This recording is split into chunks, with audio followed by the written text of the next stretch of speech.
I've read it probably, well, in the last 5 years, probably 10 times. You know, this is the way that I basically try to be able to keep the story straight in my head. And it's full of detail.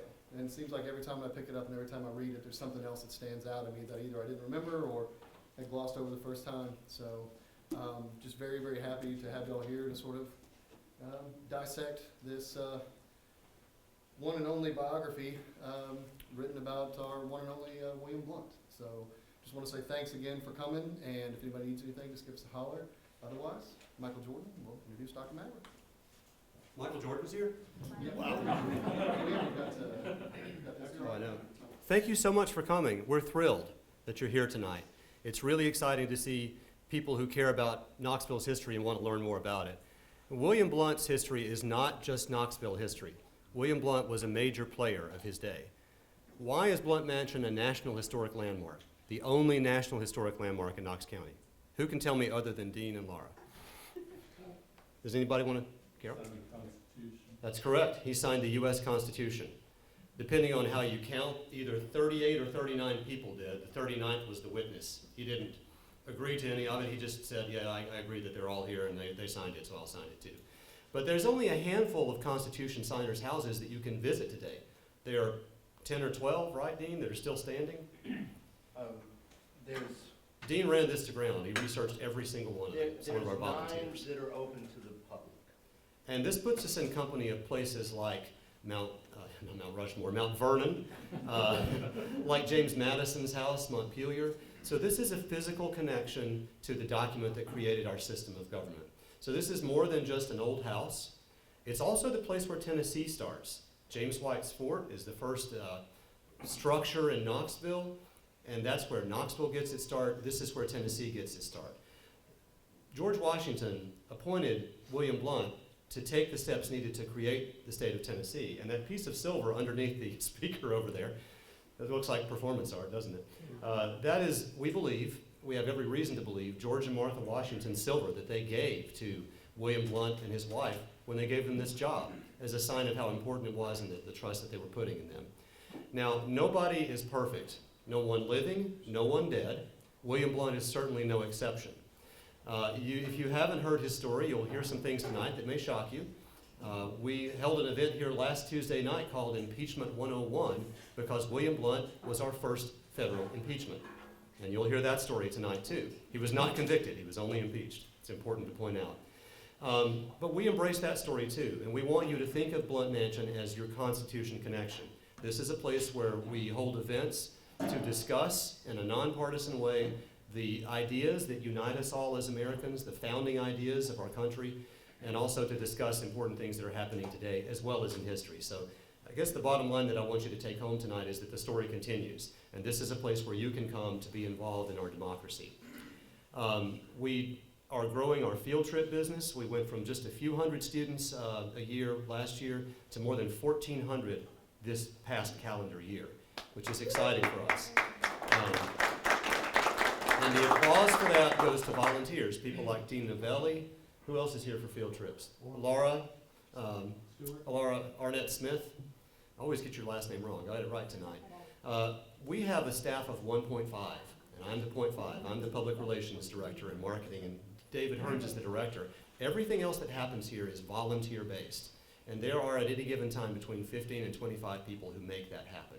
So if you're interested in getting involved, either leading tours for visitors or helping with our field trips, we would like to talk to you about that before you leave tonight. In addition, and I've told most of you, but some of you have come in since I pointed it out, beside David, there is a pad on that table if you'd like to receive our monthly e-newsletter so that you know more about events like this. Give us your name. We never send more than 2 or 3 things a month, and we won't spam you, but this is how you can find out about it. The book that we're here to talk about tonight is a 1954 Louisiana State University book.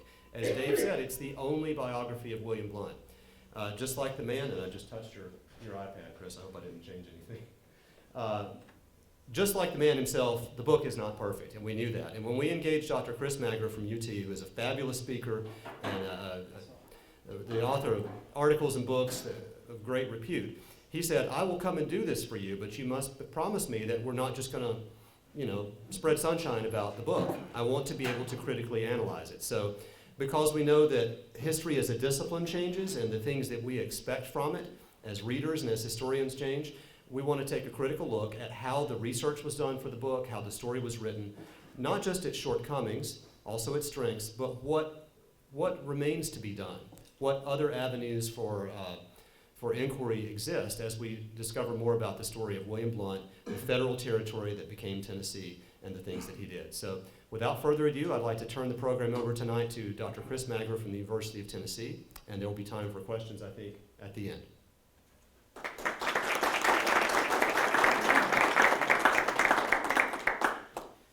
Thank you, Michael.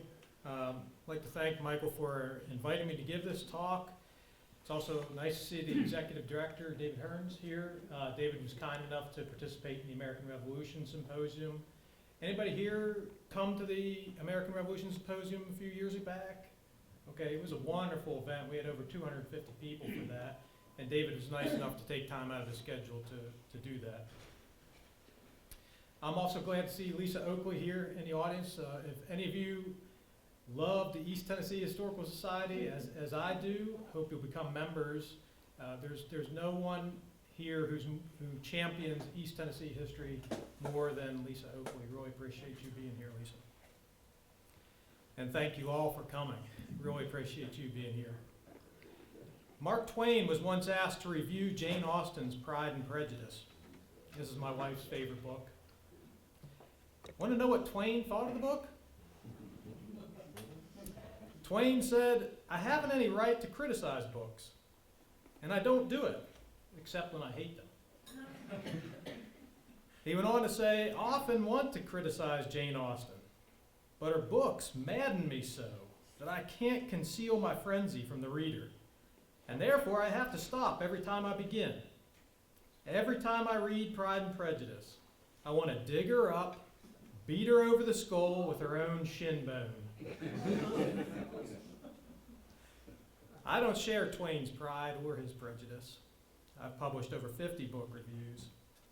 But when Michael Jordan asked me to review William H. Masterson's biography of William Blount, which the Blount Mansion Association republished, and to give a talk at the Blount Mansion, I admit to some trepidation.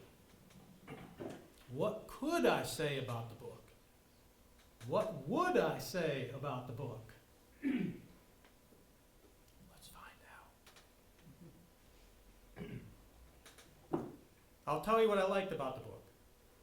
Then I'll share with you the things that made me want to grab a shin bone.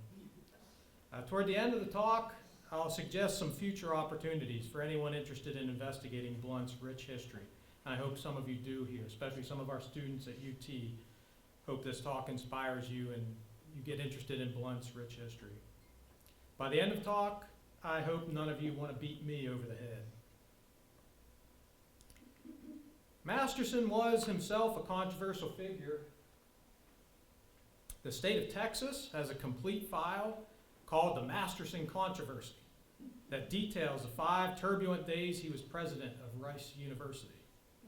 Perhaps that's why he chose to write about William Blount, a man who got into a conflict or 2 or 10. Or maybe Masterson fell in love with Tennessee history while he served as president of the University of Chattanooga. In any case, Masterson published one of the only biographies of Blount in 1954. Reviews of the book after it was first published were mixed. Noble Cunningham didn't buy Masterson's argument that Blount was the typical American businessman, but he did appreciate the author's day-to-day account of Blount's life. Forrest McDonald wrote that Masterson distorted the history of American business leaders by stating that Blount typified 18th century entrepreneurs. McDonald noted that Blount engaged in outright fraud, deceit, forgery, cheating, and bribery, whereas most businessmen live by a code of ethics. I suppose we can debate whether most American businessmen were ethical in the 18th century. And Leroy Graff, who taught at UT in 1955, wrote that Masterson presented a sympathetic but not partisan account of Blount's ambition and his public service. Our history department still offers a Leroy Graff scholarship to promising undergrads. For Graff, Masterson was not a progressive-era muckraker who harshly condemned economic motives, nor did Graff see Masterson as an uncritical scholar who defended all of Blount's actions. This is not a biography for the reader who wants his heroes in shining armor, Graff wrote, and who prefers to think of our forefathers as made of finer stuff and motivated by higher principles than our contemporaries. I'm going to start my own review by being fair to Masterson. William Blount was a complex historical figure. He was not a simple man who wanted little and didn't achieve much. On the one hand, he did great things. He helped America win independence from Great Britain during the Revolutionary War. He was involved with the formation of the United States Constitution. George Washington appointed him the first territorial governor of the region that we're standing in today. He helped Tennessee become a state. And then he served as one of Tennessee's first senators in Congress. On the other hand, he was an unscrupulous businessman. He wrote his brothers and told them to resort to bribery. He was the sort of man whose own family said, if there ever was a man on this earth who needed to come to know Jesus Christ, it's you. Those of you who have read the biography, did that stick out to you? That quote from the biography, you remember that piece? Blount also used public service for his own financial gain. He deliberately changed laws to make it harder for Revolutionary War veterans to get their land grants so that they would sell their property to him. And that's the thing that sticks out to me most about Blount. It's not the impeachment. It's screwing Rev War veterans who fought for this nation's independence out of their land grants that was given to them in lieu of payment for their service to this country. Above and beyond anything, that sticks out to me. He sold land he didn't have legal title to. He cheated Native Americans out of land. And he was the first federal employee to be impeached for conspiring with foreign governments in a bid to get more land for himself. This could not have been an easy row for Masterson to hoe. And you can sense his internal conflict. When you read lines such as, William Blount was neither God nor devil. But it's the historian's job to try to balance the good with the bad, to put personal feelings aside. So how did Masterson get on with the challenging task of writing a balanced biography of Blount? Did he accurately present the facts of the case? How well does his book hold up considering recent scholarship? Let me start with the good. There are features of the book that still merit our attention in 2020. One, there's a healthy dose of historical objectivity in Blount's book. We've all read books in here, am I right? Is there anybody in here who hasn't read a book? My 6-year-old daughter has read a book, okay? You can tell when you read that a historian or an author might be biased one way or another, can't you? You can all tell that, okay? Maybe in the introduction to a book, they're quoting from Karl Marx. They're talking about the evils of private property rights. And you can kind of see which way the wind's blowing in this book, right? You don't get that sense from Masterson's book. You don't get the sense that this is a political take on William Blount. We get portraits of Blount doing things like being involved with the American Revolutionary War, and in the same paragraph, we get quotes about him cheating people out of land.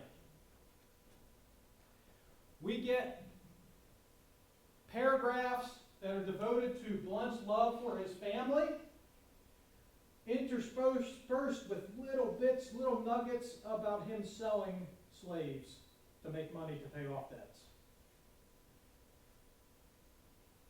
One thing I think we have to give Masterson credit for is that he tried, even went out of his way, I would say, to present a balanced portrait of Blount, and that's not easy to do. There's also a fair amount of primary research into personal letters, family correspondence, and especially business transactions. Masterson did a substantial amount of research. He included his sources for us to be able to do future research.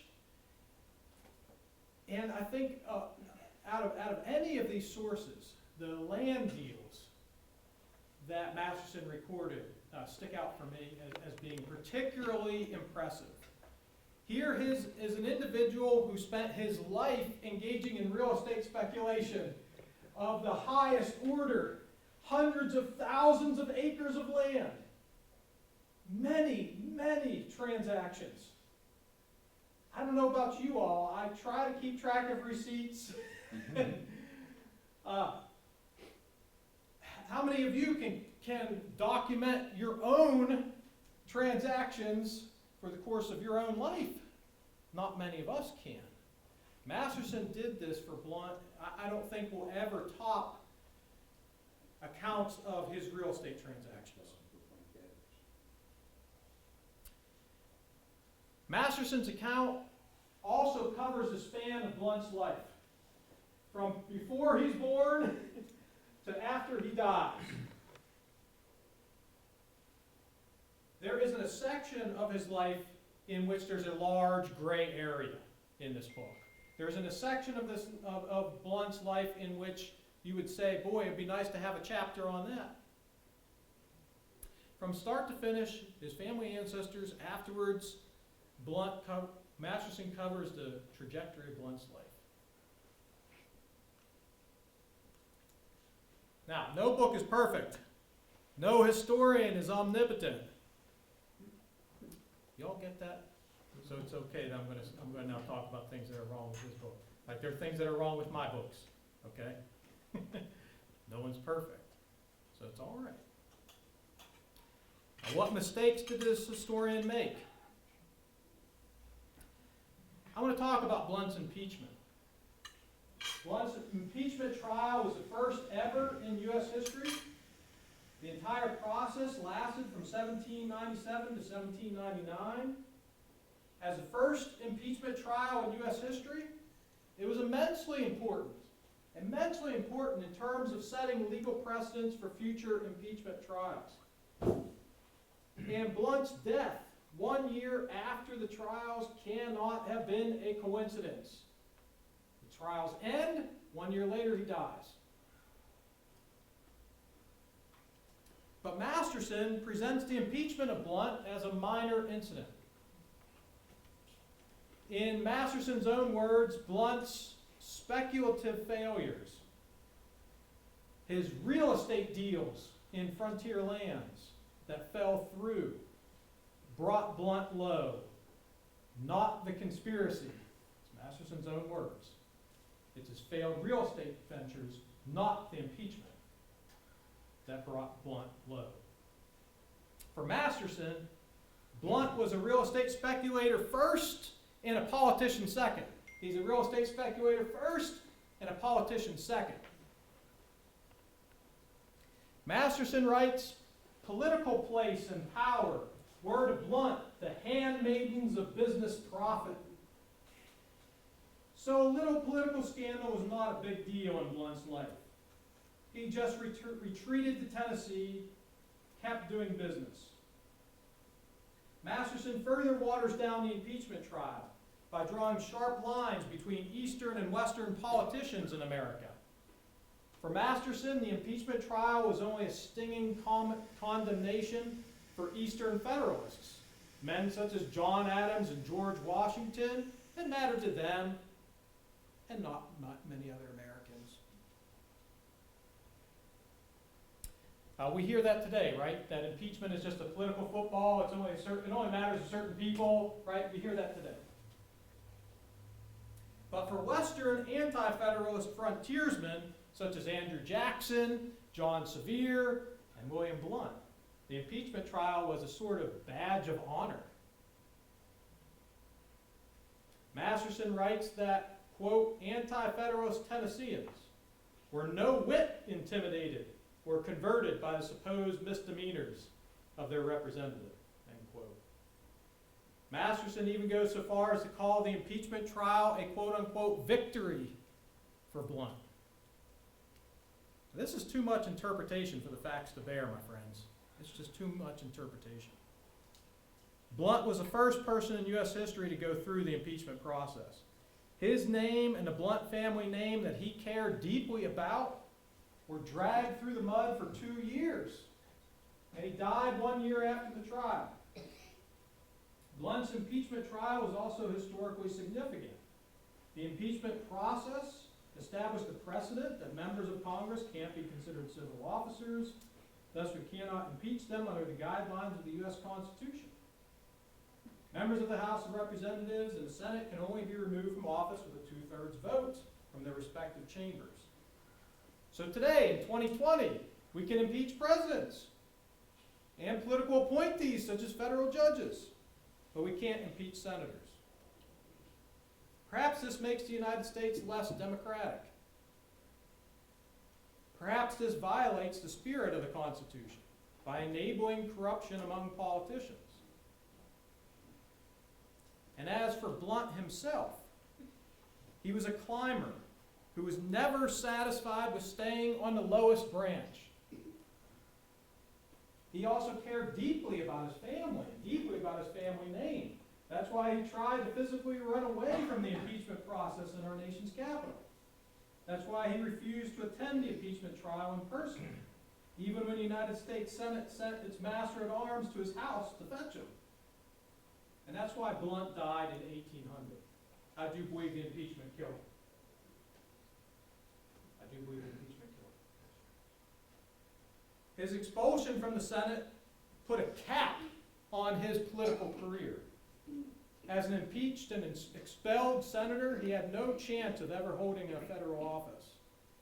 And the impeachment process brought shame on his family name. For 2 years, 2 years, he had to hear and read about famous Americans such as George Washington and John Adams drag his name through the mud. He had to endure his fellow senators expelling him from the Senate. This shattered Blount's psychological and physical health and ultimately killed him. His failed business projects weakened his credit rating, but he still went on conducting business.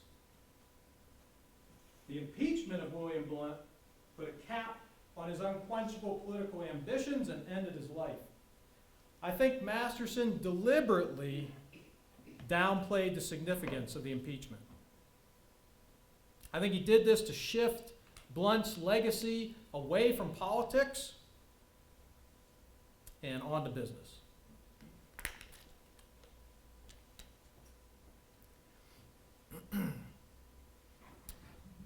Then, in an effort to portray Blount as typical, Masterson overemphasizes the amount of the sheer number of Americans who are involved in real estate speculation. All throughout this book, you get the idea that all Americans are engaged in real estate speculation, and Blount is just a typical American businessman. He's just one of many people involved in doing this, and it's almost an American thing to speculate in lands on the western frontier. My friends, what that meant was that you were a real estate developer. You're taking out credit. You're buying lands. You've got to survey those lands. You've got to build roads in. You've got to clear forests, all in the hopes that you're going to be able to sell this to homesteaders, that you're going to get homesteaders out there. There aren't a lot of Americans who are engaged in this large-scale commercial enterprise. We're talking about founding fathers here. We're talking about men like George Washington and Thomas Jefferson who invested in the Ohio Company, who bought tens of thousands of acres on the frontier. Okay? We aren't talking about the average Joe. Most Americans did not engage in real estate speculation. Real estate speculation in itself was an exceptional form of business. And in this exceptional form of business, that large, wealthy landowners engage in. There's just a few, maybe a handful, that are up to Blount's level in terms of real estate speculation. He's an exception of an exception. Masterson also presents Blount as a gentleman planter. And he repeats this several times, and he talks about the Southern aristocracy. This was a product of the 1950s. This is where Masterson is a product of his time. At his time, historians of the South and historians of slavery talked about the South almost in terms of the Middle Ages, with large landowners who are members of some aristocracy, who send their daughters to Paris to learn French, who train their daughters to play the piano, okay? And then between 1950 and 2000, historians went at each other debating whether Southern planters were members of an aristocracy, a gentry class, or actually capitalists. Actually, business owners who treated the plantation as a business, who were concerned about profits, who kept detailed financial accounts in order to track the profits of their business. So that right now, where we are at, is that some of the strongest voices in history, some of the most outspoken historians of the South and of slavery, have no doubt that capitalism was vibrant in the South. No doubt that planters were capitalists.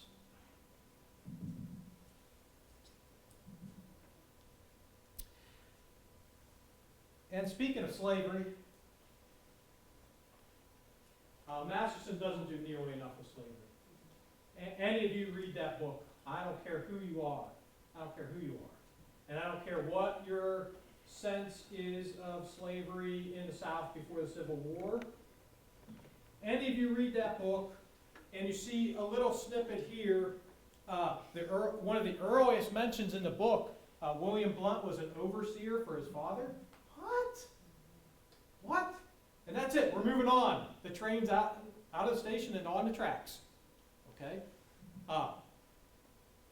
William Blount, here and there, is selling slaves to pay off debts. I don't care where you are, what your political persuasion is, you read that, you want to know more. These little snippets that are thrown in here and there, okay, there's no sense of what scale of slave ownership we're talking about. There's no sense of how William Blount treated his slaves. There's no sense of the work involved, the type of daily activities of the lives of these slaves. Okay? And you might say, well, Chris, this is a biography of William Blount. It's not a biography of the slaves. Okay? But you can't have a biography of Thomas Jefferson or George Washington without talking about them as slave owners. You can't do it. And when you introduce these facts, sprinkled throughout the book, it raises a question of what role did slavery play in William Blount's rise to power. Okay? It raises a question of how William Blount treated his slaves. It raises a question of what kind of businessmen are we talking about here? And then finally, Masterson presents westward expansion, almost exclusively through the eyes of American real estate speculators. There's no real effort to get at the ways in which Native Americans contested this expansion. We get the ideas and the plans of real estate speculators. We're going to open up millions and millions of acres of land on a frontier. We're going to get these boundary lines drawn like the Holston line right? There's no sense at all in the book that this process is ever contested. There's no sense in the book that this is actually taking land that people are using to hunt, to fish, to bury their dead, that this land has actually been used in any form or fashion. Okay? It's just empty lands out there that are ripe for real estate speculation. So going forward, there are several exciting new approaches to studying the past that scholars have developed in recent years that would offer readers, I think, a fresh interpretation of William Blount. One I was just thinking about on the way over here is history and memory. And who gets remembered and how should they be remembered? All of us in Knoxville should be sensitive to the controversy surrounding Confederate monuments in the United States of America. Am I right? We should all recognize that that's controversial. There are some people who feel that this is part of our heritage, part of our history, and we need these monuments to remember them. And there are people who feel like these are the wrong sorts of monuments to have and they need to be taken down. Yep. Well, Blount factors into that equation. What if we were going to build a statue to William Blount in downtown Knoxville right now in 2020? Why would we do it? How would we do it? Where would we do it? Anybody have any ideas on that? Okay. William Blount factors into that equation. And recent scholarship on history and memory addressing where Confederate monuments are placed in the Battle of Gettysburg, how we remember the Battle of Gettysburg, can help us thinking about how we take a controversial figure, a man who on one hand did great things, on one hand owned slaves, on one hand fought for American independence, on the other hand cheated Native Americans out of their land.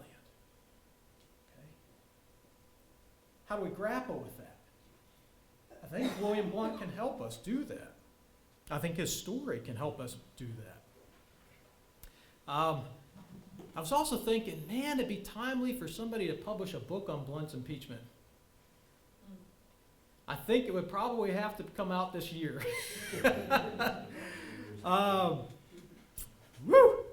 The book could examine the origins of Blount's impeachment. What are the factors that caused him to be impeached? Okay, there's a set of them. It's not one factor that causes Blount to be impeached. The book could also examine the process of impeachment. This is messy, y'all. This is the first impeachment in U.S. history, and people get the order of things messed up. It's supposed to start in the House of Representatives. President Adams actually starts the ball rolling. That's foul play. Okay?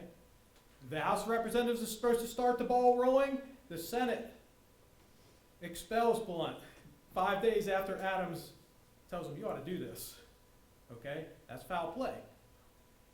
Then the House of Representatives starts the impeachment process. They then schedule the trial for 2 years later in the Senate. Okay? This process is very, very messy, and it deserves the middle of a book, I think.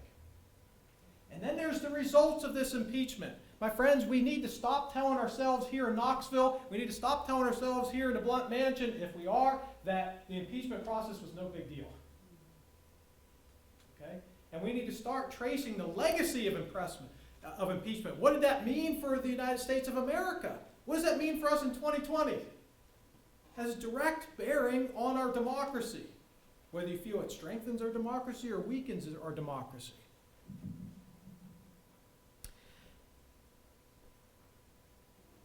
I think that the new history being done right now on relationship between slavery and capitalism is also very controversial and therefore very exciting, represents a cutting-edge frontier of historical scholarship right now in 2020, that our capitalist system that we think of as being natural, as being organic, as being related to supply and demand forces, is actually artificial, is actually a historical construct that slaves played a large role in constructing over hundreds of years in America. That there's a relationship between this economic system and the system of slavery. That they're not separate, that free labor and slave labor do not occur on different parts of the continent in completely different systems, isolated in vacuums. Okay? And if any of you in this room are interested, Sven Beckert, who's an economic historian at Harvard, his book Empire of Cotton is fantastic. The introduction will grab you when he talks about all the ways in which we use cotton in the world today. It's in our money. Did you know that? All the ways in which we use cotton. And he traces the links between southern plantations before the Civil War that are producing cotton, and they're shipping it to New England textile factories to produce clothing. Okay? Right there. It explodes this idea that the South and the North are completely separate, completely isolated from each other. There's free labor in the North, there's slave labor in the South. Okay? And there's many, many more ways in which these economies are integrated to a greater extent than we knew before. I think that scholarship on Blount could penetrate into this new frontier of historical scholarship.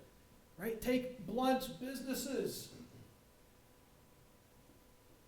and further investigate the role that slaves played in those businesses, to explore the connections between slavery and capitalism, to explore the extent to which Blount was a capitalist and the ways in which slavery contributed to his capitalism.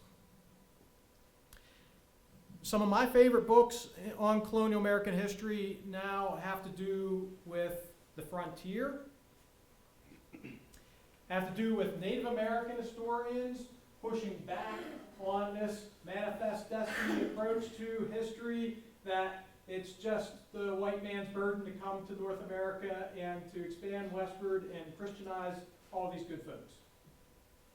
And to say, you know, there's a lot of ways in which Native Americans contested that process. And it only makes sense to study the frontier as a zone of conflict.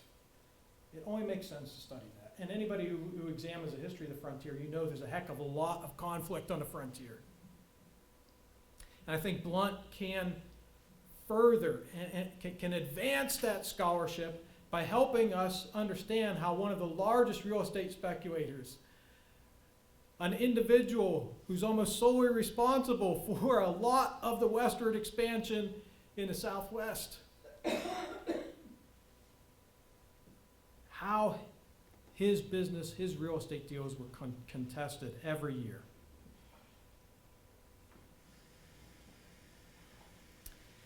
And lastly, right now, the largest academic organization for studying early American history is pushing a vast early American agenda.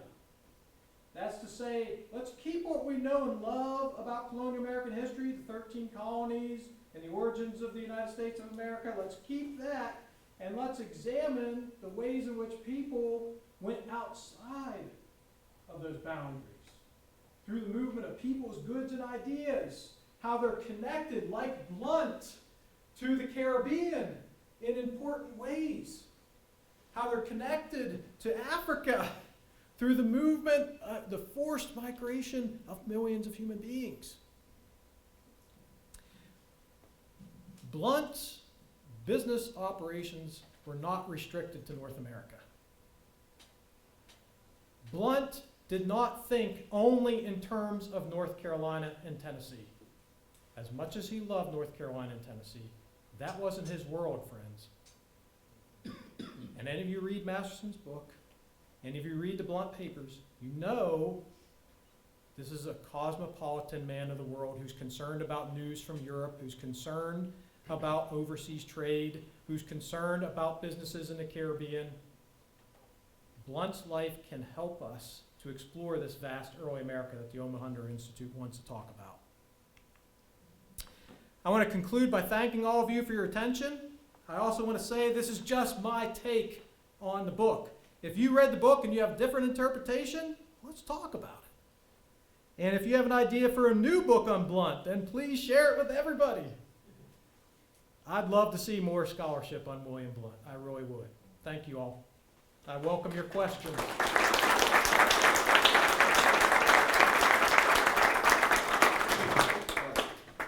I'd like to say one thing before we take the questions. And I don't think you know about this, Chris, because a lot of folks don't know.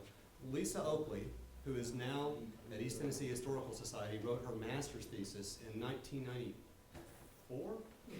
92. Yeah, On Blount slaves. And so in the early 1990s, when even the nationally known big house museums weren't talking about slaves, Blount mentioned, because of Lisa, and I think you worked here at the time while you were a graduate student, she identified individual slaves by name. We can always do more, but this is a place where the docents talk about that, so we're committed to sharing that story too. And I'll let you take the questions. I don't have so much a question as a comment, but I'm a very cynical person about humanity in general, politicians particularly. Yeah. And My students in the room will tell you I'm pretty cynical. I find it refreshing that we don't think of all these people who helped found this country, the founding fathers, the people who signed the Constitution. They are not heroes. I mean, they are in some respect. I mean, I appreciate what they did, but it's nice to know that, yes, they were human and made mistakes too. Yeah. And we're not perfect. Yeah, I mean, when we think of the founding fathers, we put them up on pedestals. We think of them as geniuses. We think of them as exceptional people. We think of them as people sent by God. I was on a radio show once, and somebody called in and asked me if the Declaration of Independence was divinely inspired. It took me a little bit to answer that. The best way that I've heard this put is that our founding fathers deserve their monuments, and they deserve to be remembered for their contributions and their service to the country. Despite the fact that many of them were slave owners, despite the fact that some of them were unscrupulous businessmen, that in one way, shape, or form, they at least tried to serve the greater good. But humanity's not changed since the beginning of time, so I don't care what generation you're in, what country, what culture, there's going to be people like that. They've got a lot of good, they've done a lot of good, but they've done a lot of bad too. Yes, yeah, and I think that's absolutely true. So just about every fall, I teach a survey of U.S. history, about 120 students at UT, and I'll ask them that question, like, how many of you think that people are basically bad and basically self-interested, and most of us are motivated by money? And just about everybody in my survey will raise their hand. Okay? But here's the thing, every time I teach that course, there's a few that don't. Right? And so then I ask them, well, you know, what is it that's making you not raise your hand? And it turns out they know somebody who's basically good. Like there's one person in their family, or they're dating somebody who is honestly a really good person. And that gives them pause before they want to, think that everybody is out for themselves. Yeah. This question might need to be answered by David or Michael, but you mentioned he was a slave owner, that Blount was a slave owner.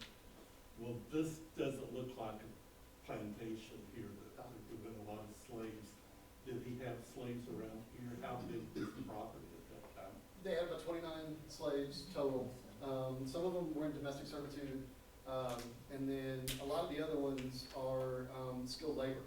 So a lot of the Blount slaves he probably never saw very often. They were hired out as builders, like Cupid, the man we think that built the house. We have letters early on before he comes to what is now Knoxville, where he's building roads and bridges and barns and this kind of thing. Blount sees the benefit of having slaves working in naileries, making nails, because it can be done in all weathers, it can be done in all seasons, and it doesn't take a lot of skill to be able to teach somebody to make nails. So he has some that are involved in nails. Some work on the farm, some work at some are held in conjunction with his brothers too, and so they're working like out on the Ocracoke Inlet at Shell Castle Island on a lightering service, so they're working on, timber business or tar, pitch, those kind of things. So they've got a lot of them hired out as skilled labor. They have businesses and real estate in multiple areas, not just one. So he bought slaves to rent out. Well, a lot of so them to speak. were his wife's and brought to the family. A lot of the domestic slaves were his wife's and came when they got married. And then I think a lot of the slaves that were involved in the business either came through other business dealings or were bought directly for that purpose. There are probably 8 to 10 here on the property as you see it. Where was the slave housing? Some in the main house, some in the kitchen, and some in the slave cabin. Yes, sir? So, it amazes me that Blount got chosen for the job here as territorial governor because, he was at the Constitutional Convention, but there's no big record of him saying a whole lot. So, I think I read where he actually really worked hard behind the scenes to get people to bring his name up to get appointed to this. So, did Washington have some kind of idea of what kind of man he was? Because I've read that David Henley was sent here to do a job, but also to report on Blount. Is that true? I don't believe Washington had an exact measure of his character. No. And I say that because he turns very quickly against Blount in the 1790s. What I take from this story is that Washington and other politicians feel that he is a skilled businessman who has a lot of experience with frontier territories and has had dealings in one form or fashion with Native Americans in the past. That's a far cry from saying this man is skilled at diplomacy. That's a far cry from saying that this man is able to handle large groups of Native Americans and work with them in such a way that everybody's happy, there's not going to be future conflict, that's not going to embroil the United States government in costly wars with indigenous peoples. It's his track record as a businessman. I would add a little bit to that. I'm a docent here at the mansion, done a little bit of reading. Henley was a political ally of Adams, and he was appointed here. He was the second, commissioner here, Dave? Yeah, so when Adams came into office, he sent him here, keep an eye on his political opposition, which Blount was one of them. I think Blount as much got the appointment as governor here as a compromise candidate. There were a couple of factions who were pushing their own candidates at the time, and Blount was a logical individual because, as they say, he knew the territory. He was over here as an observer at the Hopewell Treaty. He owned a lot of land here. He was experienced in North Carolina politics. He knew the men behind the state of Franklin, had a lot of dealing with them, like Sevier. So when push came to shove, it was an easy choice to say, gentlemen, this one. Washington didn't have to pick among favorites, which got him here. But certainly an interesting and flawed individual.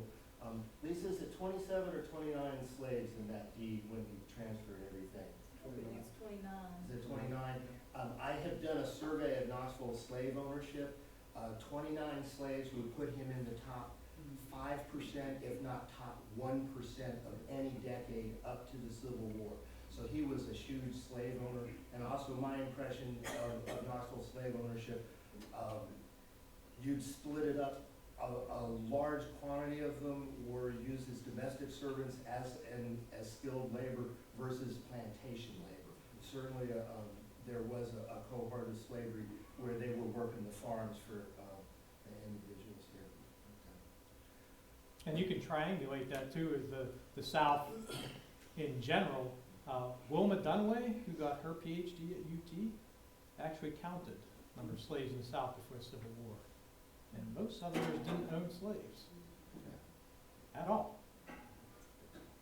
You can use her scholarship to kind of triangulate that to the Greater South. Yeah, I can't think right off the top how many Knoxville city and county slave owners there were, but we're talking less than 10%. So it's concentrated. He's exceptional. You ready to rumble? Let's do it. Okay.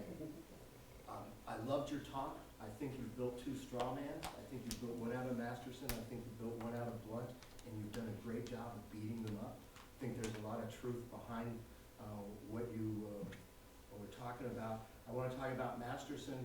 I'm not I'm not an academic historian, so I'm not professionally trained.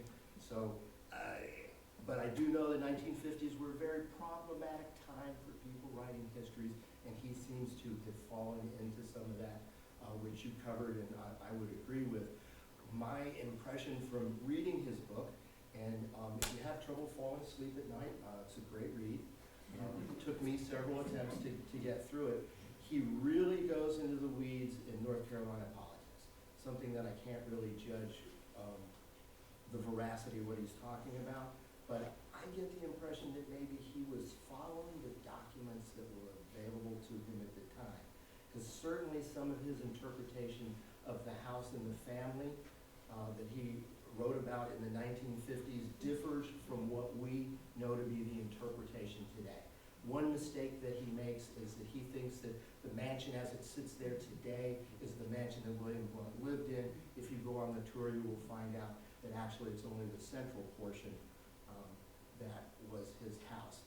We also differ in his interpretation of Malsey, Mary Granger Blount, that she stayed here because she came to love Knoxville. Don't think so. I think she stayed here because she got so sick with that flu that killed her mother, sickened her children, and killed her husband in 1800, that she didn't get out of town and ended up dying 2 years later herself. So, any reaction to that? Do you think that maybe he concentrated more on the politics in North Carolina because he had greater access or greater knowledge there, and less about the Southwest Territory and the impeachment because he didn't have access to good documents or a sufficient amount? Yeah, you know, it's interesting that you say he paid greater attention to North Carolina politics. I don't think he did that. And I don't think he wanted to do that. I think all through the first 6 chapters of the book, he's at pains to present Blount as a businessman. He's at great pains to present him as a real estate speculator, first and foremost. All along, every chapter, it's profits first, politics second. There isn't a chapter, there isn't a source that Masterson examines in which he takes the politics first and considers them seriously, investigates rivalries seriously. He will mention in passing a politician's name that you've never even heard of. He will mention in passing, there's a deep, long-standing rivalry here. One of which is the regulators. Okay? In that first part of the book where he's talking about Blount's life in North Carolina, the regulators are mentioned maybe 2 or 3 times. My friends, this was a huge deal and a long-standing deal in the South. That dates back to the 1600s. Current scholarship on Bacon's Rebellion is that this is part of a wider regulator movement in which men on the frontier become convinced that their governments aren't supporting them, and the only way that they're going to get justice is to form posses and go out and kill people. And that always, always causes trouble with governments like the North Carolina government, like the Virginia government, okay, who want to try to engage in diplomacy with indigenous peoples. When you've got people out on the frontier killing Native Americans, it kind of throws a monkey wrench into that, okay? Masterson doesn't go into that in great detail. He's less concerned with that. It's not because the sources don't exist. It's not because the sources of the North Carolina government, of the Virginia government, aren't talking all the time about the regulator movements, aren't talking all the time about settlers on the frontier and how do you manage them, aren't talking all the time about Native American conflict and what are we going to do, aren't sending letters back to Parliament and saying, help us, send military aid. There is a huge paper trail on this. Is Blount and his family's got extensive business holdings and whatnot. And I look at him, he's the oldest of 6 sons, and they seem to have specialized. He became the politician and land speculator. Other brothers were the businessmen. Wiley came over as aide-de-camp, became governor of Tennessee. That seems to be, from my cursory reading, a typical behavior pattern. And I'll agree with you that not everybody was speculating in land. Most people didn't have to, but there was an elite class, and there was a subset of that elite class, just as there are real estate developers today, that were out there doing that. There were some very large land companies that were after Georgia and Alabama and Mississippi. There are some names that are known in this room, like John Sevier and Andrew Jackson, who were up to their ears in that. John Sevier is something they don't talk about as governor of the state. He became governor in 1769. He started a wonderful brick house over here in the corner of Walnut and Cumberland, which he abruptly stopped in 1797. Why? Because he lost his shirt land speculating like Blount. So there were a lot of people that got caught up in this land speculation and this downturn that seemed to not be a widespread, but within a certain subset of speculators, because of my impression, politics in Europe. See, this is where economists get angry with historians. Yeah. That we say things like a lot, many, most. And economists want to see hard data on that. And as historians, we're kind of reluctant. We're storytellers. We're not bean counters, most of us. It's hard to count those beans in that time period. But historians have counted those beans. We have business histories of the real estate speculators. We have business histories of these companies. Okay? And it's very clear that we're talking about a vast minority of the population. As you said, it's exceptional. And as you said, within that group, there are exceptional entrepreneurs. There was a vast minority of our population of 300 million that brought the economy down in 2008 also. Let me step in 1 second as moderator. We've hit 7 o'clock. Your questions are excellent, but I want to make sure, because some of you may need to leave, does anybody else have a question they'd like to ask Dr. Magra in front of the group before we end the formal part of the evening? And please stick around and please don't stop asking these questions. But does anybody else have a question they'd like to ask? Where was Blount educated? What was his role models? What, in his personal life, or, his heroes? What, as land speculator stuff, was he like carrying forward all these ideas of we couldn't own land in the old country, now we want to own land? I think his father first. I think his father's his first educator, his first role model, the first businessman he saw, the first businessman he tried to be like. But I really honestly see Blount as being exceptional. He broke all molds. We're talking about a man who engages in speculation on the level of hundreds of thousands of acres. We're talking about the Blount partnership and the Blount family that collectively speculate on 3 million acres of land. I don't know about how much land you all own. I grew up on 3 acres in western Pennsylvania. I mowed, what do you think, Mom? 2 acres, 2.5 acres, somewhere in that? 3.5. I never want to mow more than an acre of grass ever again in the rest of my life. Okay? I can't even imagine what 3 million acres looks like. I don't honestly know how much land that is. It might as well just be a bajillion. I have one real quick. At a young age, we mentioned before, he was a paymaster under his father. He lost thousands of dollars during a battle. Do you think that his name was start at a very young age, and that he carried that with his reputation.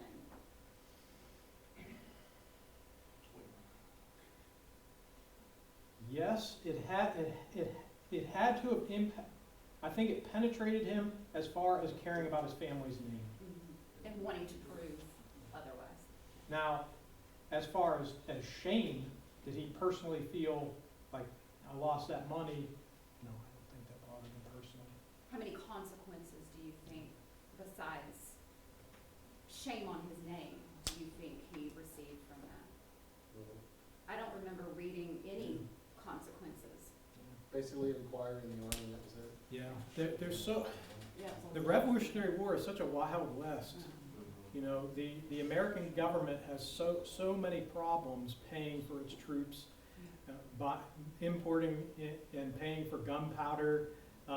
It has so many money problems. Things happen, and people just kind of realize that's the nature of Part warfare. of war, yeah. And that happens for the British too. One of my favorite books on the American Revolution is by Arthur Bowler. It's called The Logistics of War. And Great Britain had huge problems with private contractors defrauding them all the time. It's one of the reasons they lost the war. There's two more hands up, I think. Do you think that maybe that loss of that pay might have been overshadowed just by the very real possibility of a failure of the revolution at that point? And that's I mean, why- there are definitely major concerns. One of which is just straight up manpower. Not even winning battles, but getting men to go to those battles to begin with. 1777 is what military historians of the Revolution refer to as a full-blown manpower crisis. We're just not going to have an army. What do we do? Yeah. Also, have you ever met Gordon T. Bell? Yes. You mentioned. Yes, he's got a great biography of Sevier. Encourage you all to check that out. You know, you mentioned someone needing to do the work on Blount. I was thinking maybe he might be a good. Oh, yeah. candidate. I mean, it makes sense for him to move from Sevier to Blount too. You have an article ready for the East Tennessee Historical Society. I should, shouldn't I, publication, Lisa? I should, yeah. Get one in the journal. I should, yeah. You got it all ready, between you and Dave working together, and there needs to be one, so y'all need to consider that and submit it to Aaron. Was there one more hand up with a question? So what do you think was his motivation for being involved in the revolution? Well, Masterson says it's to make money. He straight up says that. It's to make money. I think that it had to have been part of the deal. But there's that political aspect of it that needs to be examined further. Wayne Lee is one of my favorite military historians. He's at the University of North Carolina. And he has one of the finest books on North Carolina and the American Revolution, in which he presents it as a civil war. Some of the bloodiest, most savage conflict of the entire Revolutionary War occurred in the hills of North Carolina. That involved not just international politics, but family politics. That I think had to have played a role in Blount's involvement. Had to have. Okay, hold your applause for 1 second. Let's make a couple of quick announcements. The book is still for sale if you still want to buy it after this. Of course they do. $21.99. Dr. Magra might sign it for you if you like. Although he might write a note about what needs to be changed. Please do, if you want to be informed about our future events and lectures and programs, sign the legal pad there. The bar is still open and there's still food in the back. And please stick around and you're welcome to have conversation, but as long as he's willing to stick around with Dr. Magra. And Dave has one more announcement as well. Just want to wrap this up in one way about talking about our own scholarship here at Blount Mansion and how we view Blount very quickly. The way that we present Blount is as a complex individual, both good and bad. The motto that we have kind of as a staff and everything is that we present the history, warts and all. So when you come into something, like when you come into a subject with like Governor Blount, you have to be able to present him as he really was. It's not my job to be able to puff him up and make him seem like he's more than he is, or to drag him down and say that he's the worst person in the world. My job is to take his life and say, this is how the man was. And the vast majority of people that come here, learn about him, and are all able to draw their own conclusions on who he was. Most of them come to a very similar standpoint, that he's a complex individual. You can't get away from that. So that's basically it's our motto. We just present the history as it happened, we present it warts and all, and it's kind of amazing in a lot of ways because it's never dull. He could be a guy that made shoes for a living and just made a lot of shoes and made money doing it. So, and at least I know when I come to work every day that I've got something I can talk about that we can be passionate about. So, I'd like to thank Dr. Magra. Yes, thanks so much.